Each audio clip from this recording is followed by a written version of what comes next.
Okay, सो हमने last class में क्या पढ़ा? लास्ट टॉपिक जो पढ़ा कि Ottoman empire collapsed world war one में, it was part of the central powers. After the Ottoman empire collapse, the Arab revolution, the Arab revolution was a success. उसके बाद क्या हुआ? There was a fighting, okay, जिसको हम बोलेंगे Turkish war of independence. उसमें क्या हुआ था that, okay, people who wanted to create a modern democratic republic, they fought with the people who wanted to keep the Ottoman Empire as it is. तो इसको बोला जाता है टर्किश सिविल वॉर या Turkish war of independence. There was this person who was known as Kemal Pasha Ataturk. So Ataturk जो है वो बाद में इसको लगा, वो मैं बताऊंगा इसके पीछे का रीजन अतातुर्क क्यों लगा. सो केमाल पाशा करके एक ऑफिसर था. So this person Kemal Pasha, he was the officer in the Ottoman army, commissioned officer था. And he got commissioned in 18, I think 1899 में. Okay, he got commissioned into the Ottoman army as a lieutenant.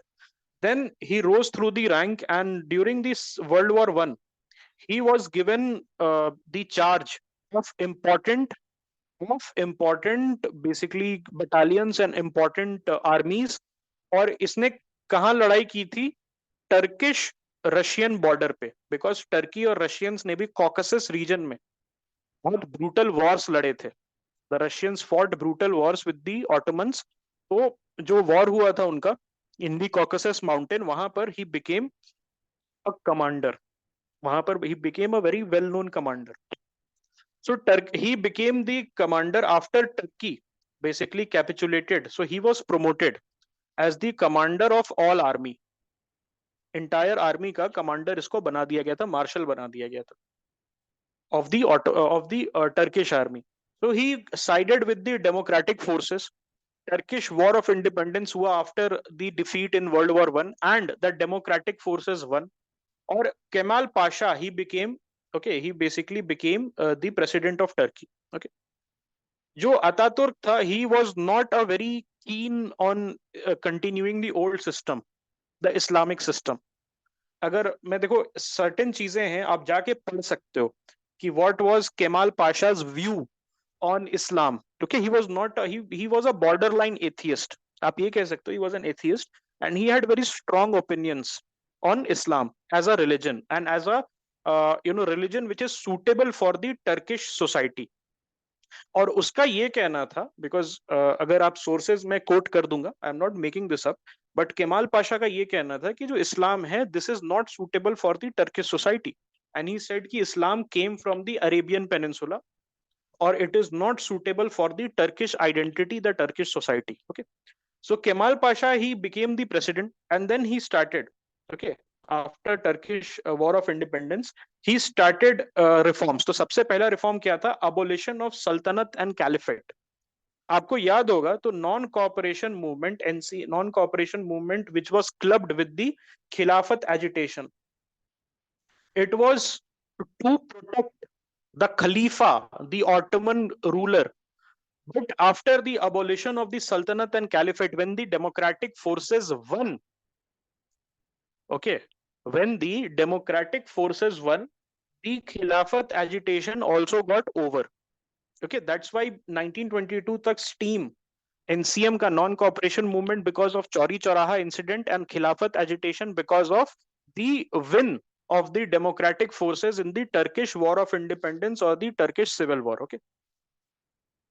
सो उसने क्या किया? जो सल्तनत था, caliphate था, उसको खत्म कर दिया. एक और चीज बताऊंगा आपको. आपको याद है 2016 में एर्दोगान के अगेंस्ट में कू हुआ था? There was a coup by against Erdogan, the who is the modern president of Turkey right now. Yes, military coup याद होगा आपको. तो वो उसके बारे में बताता हूं मैं. You will be very surprise to know what, कैसे केमाल पाशा ने ये करवाया. Kemal Pasha died in 1938, but he was responsible for the 2016 coup. उसके पीछे का रीजन अभी क्लास के एंड में डिस्कस करते हैं. एनीवेज, तो सल्तनत उसने खत्म कर दी, ऑटोमन एम्पायर जो which stood for nearly 800 years. And उसको क्या किया? 700-800 years के करीब रहा, and then Ottoman empire was dismantled. Okay, नहीं, we were not behind that. I tell you what was the reason. Then he started a secularization drive. he started secularizing. मैंने पहले ही बता दिया था, he had strong opinions on Islam as a religion which is suitable for the Turkish culture and the Turkish society. ठीक है. So religious law जो है उसको उसको उसने क्या किया कि उसको टोन डाउन करना स्टार्ट किया, शरिया लॉ को बंद कर दिया, शरिया लॉ के जगह एक legal code, modern legal code लेके आया.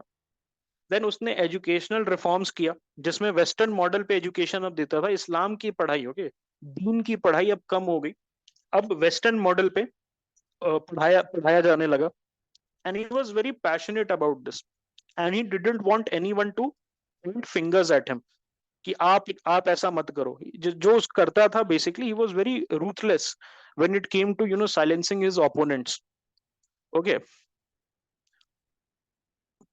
religion was not suitable, right? I told Kemal Pasha believed that Islam was not a suitable fit for Turkey. Okay, then he started a religious attire. उनमें phase cap जानते हो, phase जो आजकल आप देखते होगे आइसक्रीम वगैरह जो ट्रिक्स करते हैं, आइसक्रीम वाले, आइसक्रीम वाला जो ट्रिक्स करता है वो कैप टोपी पहना रहता है ना, वो फेज, उसको फेज कैप बोलते हैं. And this is very ironical. Why? Because जो टर्किश हैं उन्होंने टर्बन को, they gave up turban in in replacement of fez. Phase से रिप्लेस किया था टर्बन को. ओके, एंड टर्बन, फेज जो था, it was shown as a progressive icon, it was shown as a progressive symbol. लेकिन जो कमाल पाशा था, ही सेड कि ये भी फेज भी बेकार है. फेज जो था उसको बैन कर दिया गया और विमेन जो है उनको बुर्का पहनने से मना कर दिया गया. एंड ही सेड कि विमेन जो है आप काइंडली आप चेंज करिए and you adopt western clothes.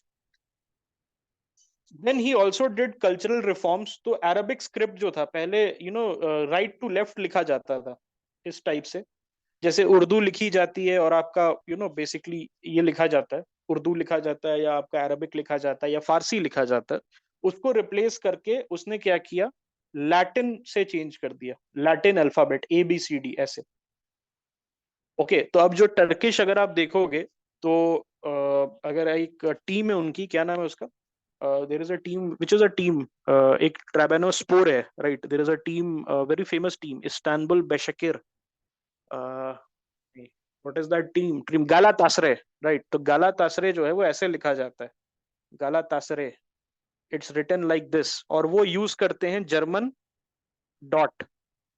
Okay, Gulen जैसे है, फतुल्ला गुलेन एक उनका स्पिरिचुअल लीडर था, तो गुलेन जो है, गुलेन गुलेन ऐसे लिखा जाता है. They are not written like Arabic जैसा नहीं लिखा जाता है. ठीक है, सो ये क्यों हुआ? ही सेड कि अब अरबिक इन्फ्लुएंस है वो टर्की पे कम करना होगा हमें और वेस्टर्न मॉडल को प्रमोट करना होगा. Then he started promoting Turkish national history as well. और वहां पर न्यू नेशनल हिस्ट्री उसने एम्फसाइज किया, जहां पर pre Ottoman and pre Islamic past उसको प्रमोट किया गया. Okay, then economic and social reforms भी उसने किया, उसमें लैंड रिफॉर्म्स थे. ओके, लैंड को जो था उसने रीडिस्ट्रीब्यूट किया from large land owners to small small tenants and peasants. And state own PSUs, the state own sector unit, the public sector unit was done. Women's rights जो है उसको promote किया गया. ड्रेस कोड जो है उसमें western style attire उसको promote किया गया, जैसे this suit and 2 piece suit and pant उसको प्रमोट किया गया. नेशनलिज्म जो है वहां पर सबसे बड़ा एक उसने क्या बोला, that all Turks will now have a Turkish surname. जितने भी टर्क हैं उनको सभी को एक टर्किश सरनेम रहना चाहिए, and which should be independent of the Islamic past and which should be independent of the Arabian thing. Okay, so उसने केमाल पाशा नाम था उसका. Pasha was basically a title, military title which was given. तो Kemal was a person, Pasha was the title, and उसने क्या किया, एक Turkish surname लिया, नाम रखा अपना अतातुर्क. तो he became Kemal Pasha Ataturk, and all the Turks, they now had to have a Turkish surname which will be distinct from their Islamic or the Arabian identity. To promote Turkish identity, this was said, and all the people, they had to do this. Okay, and it led to modernization and westernization. It led to secularism, rise of secularism. और जो उसका secular reforms था, it way revolutionary, लेकिन यहां पर क्या हुआ कि Turkish society became divided. Okay, what happened to the young Turks? Survived, basically they survived for some time, but they died again. They died धीरे धीरे करके. They lost their relevance. लेकिन आज भी टर्किश सोसाइटी में यंग टर्क्स जो है उसको मे बी देखा जाता है as a extreme right wing organisation. Okay, यहां पर प्रॉब्लम क्या हुई, secularism versus religion. Although secular identity promote कर रहा था, लेकिन अगर आप टर्की का वो देखोगे, टर्की इस टाइप से टर्की का वो है मैप, राइट. और टर्किश मैप में अगर आप देखोगे तो ये रहा strait of Bosphorus and strait of Dardanelles. याद है आपको, ये ब्लैक सी है यहाँ पर, और यहाँ पर क्या है आपका मेडिटेरेनियन सी है, राइट. और ये स्ट्रेट ऑफ बॉस्फोरस है. तो टर्की दो पार्ट में डिवाइडेड है. एक पार्ट ये है दोस्त, और एक पार्ट ये है. ठीक है. प्रॉब्लम क्या हुई, अतातुर्क के रिफॉर्म से ये वाला जो पार्ट है दिस बिकेम सेक्युलराइज्ड. और यहां पर कौन सी सिटी है, इस्तांबुल, या पहले बोला जाता था कॉन्स्टेंटिनोपल. ओके, ये वाला जो पार्ट है स्ट्रेट ऑफ डार्डेनालिस के लेफ्ट में. ओके, मेरे तरफ से अगर मैं पढ़ा रहा हूं आपको तो ये वाला part. Okay, I am talking about this part. This is very secular. Where as this part जहां पर टर्की का कैपिटल है Ankara, the northern part which is close to Iraq, and the southern part which is close to Syria, it is highly religious. लोग आज भी वहां पर, women they do बुक्का, लोग वहां पर 5 टाइम का नमाज पढ़ते हैं.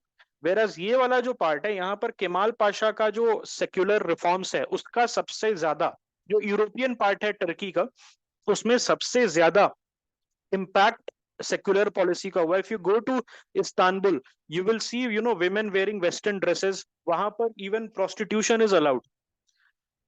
There are certain districts of Istanbul जहां पर प्रोस्टिट्यूशंस आर अलाउड.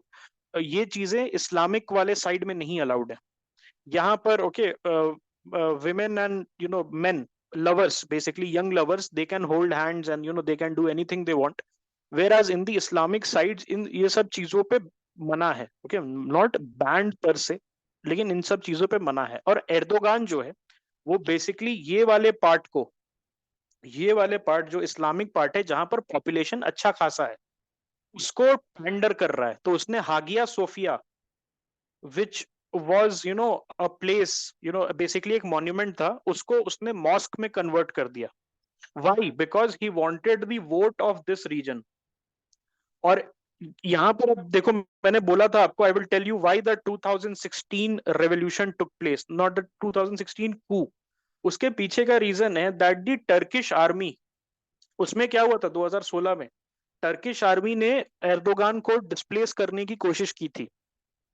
सो जो टर्किश आर्मी है वो पता है क्या अपने आप को मानता है, टर्किश आर्मी मानता है that I am the successor of the ideas of Kemal Pasha Ataturk and it is my duty to protect the ideals of, because Kemal Pasha ने आर्मी को भी सेक्युलराइज कर दिया था. जितने भी आर्मी वाले लोग हैं वो केमाल पाशा पे अलीजियंस ओ करते हैं. they pay their allegiance to the Turkish state, but also to Kemal Pasha Ataturk.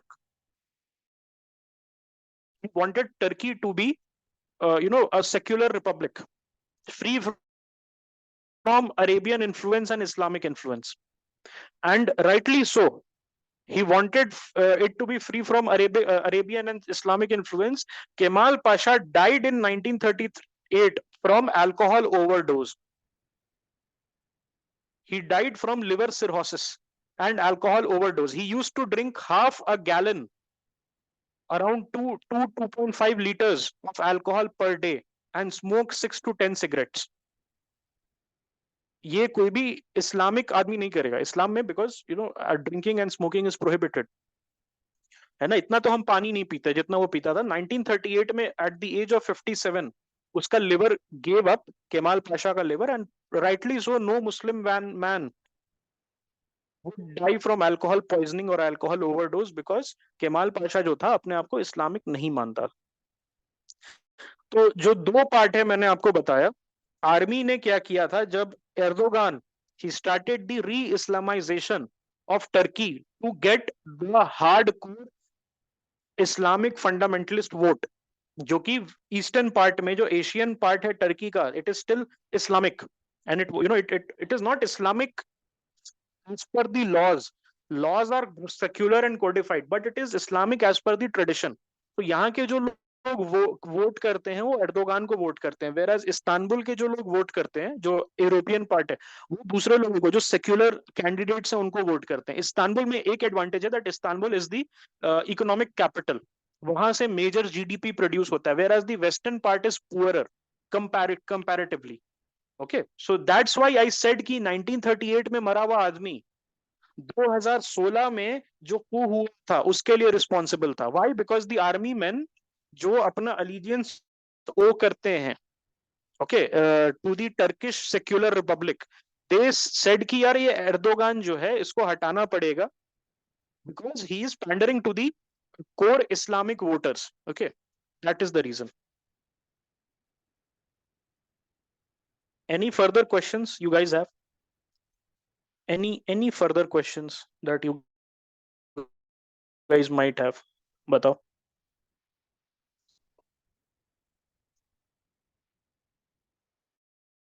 Orthodox reaction क्या था? ज्यादा नहीं था, because I told you he was very ruthless, he had an authoritarian, तो चुप रहे।